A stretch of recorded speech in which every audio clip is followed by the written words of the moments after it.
ಕಡಿಮೆ ಬೆಲೆಗೆ ಊಟ ಉಪಹಾರ ಸಿಗುತ್ತದೆ ಎಂದು ಕಾದು ಕುಳಿತ ಕಾರ್ಕಳದ ಜನತೆ ಕಾದು ಸುಸ್ತಾಗಿದ್ದಾರೆ. ಇಂದು ನಾಳೆಯೋ ಆರಂಭಗೊಳ್ಳುತ್ತದೆ ಎನ್ನುವ ಇಂದಿರಾ ಕ್ಯಾಂಟೀನ್ ಕಾಮಗಾರಿ ಬಹುತೇಕ ಪೂರ್ಣಗೊಂಡರೂ ಇನ್ನೂ ಕೂಡ ಉದ್ಘಾಟನೆಗೆ ಸಮಯ ಕೂಡಿ ಬಂದಿಲ್ಲ.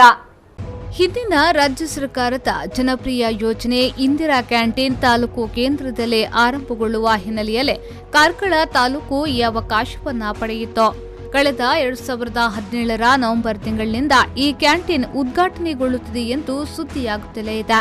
ಆದರೆ 11 ತಿಂಗಳು ಕಳೆದರೂ ಆ ಭಾಗ್ಯ ಒದಗಲೇ ಇಲ್ಲ.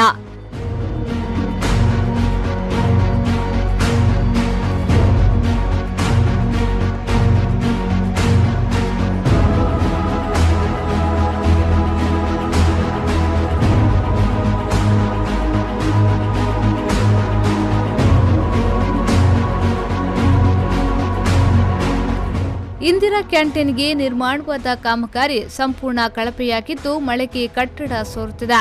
ಈಗಾಗಲೇ ಹಲವು ದೂರುಗಳು ಬಂದಿದ್ದು ಪರಿಶೀಲನೆ ನಡೆಸಲಾಗಿದೆ.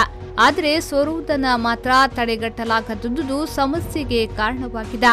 ಸಂಬಂಧಿಸಿದ ಅಧಿಕಾರಿಗಳಲ್ಲಿ ಪ್ರಶ್ನಿಸಿದ್ರೆ ಅಳವಡಿಸಿದ ಎಕ್ಸಾಸ್ಟ್ ಫ್ಯಾನ್ನಿಂದಾಗಿ ಸೋರುತ್ತದೆ ಎಂಬ ಉತ್ತರ ಕೇಳಿಬರುತ್ತಿದೆ. ಕಾರ್ಕಳ ಪುರಸಭೆಯಲ್ಲಿ ಮುಂಗಡ ಕಾಮಗಾರಿ ನಡೆಸಿ ಬಳಿಕ ಟೆಂಡರ್ ಆಹ್ವಾನಿಸಿ ವಾಸ ಮಾಡಲೆಂದು ಇದು ಹೊಸತೇನಲ್ಲ. ಇಲ್ಲಿಯೂ ಅದೇ ನಡೆದು ಹೋಗಿದೆ.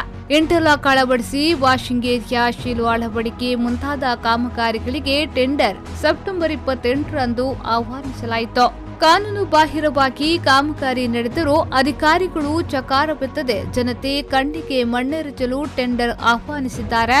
ಒಳ ಒಪ್ಪಂದದ ಮೂಲಕ ಮುಂಗಡ ಕಾಮಗಾರಿ ನಡೆಸಿದ ಅವ್ಯವಹಾರವನ್ನ ಒಪ್ಪಿಕೊಂಡಿರುವ ಸತ್ಯ ಇನ್ನೂ ಗುಟ್ಟಾಗಿ ಉಳಿದಿಲ್ಲ. ಕೆಎಂ ಖಲೀಲ್, ವಿ4 ನ್ಯೂಸ್ 24/7 ಕಾರ್ಕಳ.